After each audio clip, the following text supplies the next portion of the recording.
हवा तेज होने पर एयरशिप का नियंत्रण कैसे हल किया जाता है?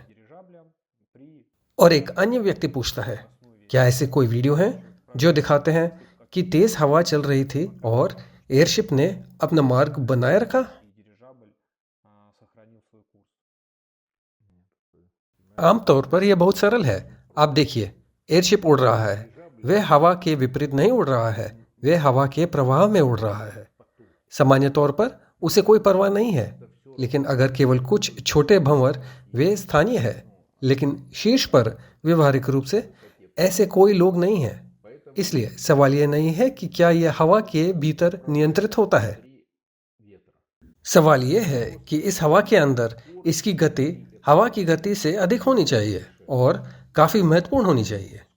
हमने इस डिवाइस के लिए 120 किलोमीटर प्रति घंटा की गति निर्धारित की है। क्रूजिंग रेटिंग 90 है, यानी अच्छा है ये क्या, 90 किलोमीटर प्रति घंटा 25 मीटर प्रति सेकंड है। खैर, लोगों से पूछें, क्या किसी ने अपने जीवन में कभी सड़क पर 25 मीटर प्रति सेकंड की हवा का सामना किया है? इसके बारे में नहीं सुना है, लेकिन क्या आपने इसे स्वयं यहाँ देखा है? इसलिए 120 कहीं न कहीं 110, ठीक है। ये प्रति सेकंड कितने मीटर है? 120, ठीक है। इसके कोई फर्क नहीं पड़ता है। 120, हाँ, 120 की रफ्तार से यह और 25 की रफ्तार से यह लोगों को बाहर ले जाती है। अर्थात यदि हम उड़ रहे हैं तो हवा 15 मीटर प्रति सेकंड है। 25, हाँ, या 30 मीटर भी। यहाँ हमारे बीच एक अंतर है। हम वहीं पहुंच जाते हैं जहां हमें जाना है। हाँ, यदि हम हवा के विपरीत उड़ते हैं तो हम अधिक देर तक उड़ते हैं। जमीन पर पार करने पर हवा अधिक खतरनाक होती है। यहीं पर जमीन के पास अशांति दिखाई देती है और सामान्य तौर पर बहुत तेज हवाएं चल सकती हैं, लेकिन हम इसी पर काम करना चाहते हैं। लेकिन यह भी मस्तूल पर पार्किंग है। सामान्य तौर पर यदि आप लंबे समय तक खड़े रह सकते हैं तो मानकों के अनुसार 35 मीटर तक की दूरी की आवश्यकता होती है। 35 मीटर काफी है, यानी मुझे यहाँ कुछ भी दिखाई नहीं देता है, टेक ऑफ और लैंडिंग।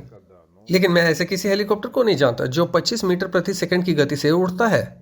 इसके अलावा मौजूदा विमानन 100 वर्षों से उड़ान भर रहा है और सब कुछ के बावजूद इसकी सीमाएं हैं। हर किसी की सीमाएं होती हैं।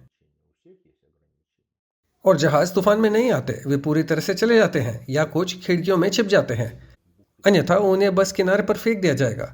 यह सब एक तत्व है। हमें इसके साथ सम्मानपूर्वक व्यवहार करना चाहिए।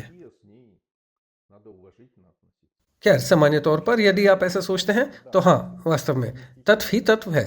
लेकिन किसी कारण से ये एयरशिपों के लिए प्रश्न है, क्या वे हवा से उड़ नहीं जाएंगे? लेकिन अगर तूफान आए तो हवा हेलीकॉप्टर को उड़ा नहीं देगी, है ना? एक हेलीकॉप्टर भी उड़ जाएगा यदि वह तूफान के कारण जमीन पर स्थिर ना हो। हवा में वह, यानी निसंदेह, बड़े विमानों की गति होती है। खैर, आप यहाँ हैं। आजकल हर जगह ड्रोन का बहुत उपयोग किया जाता है।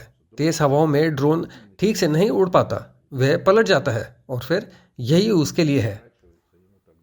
यानी सिद्धांत रूप में एक हवाई पोत हवा में अधिक सुरक्षित है, समुद्र में एक जहाज की तरह, है ना?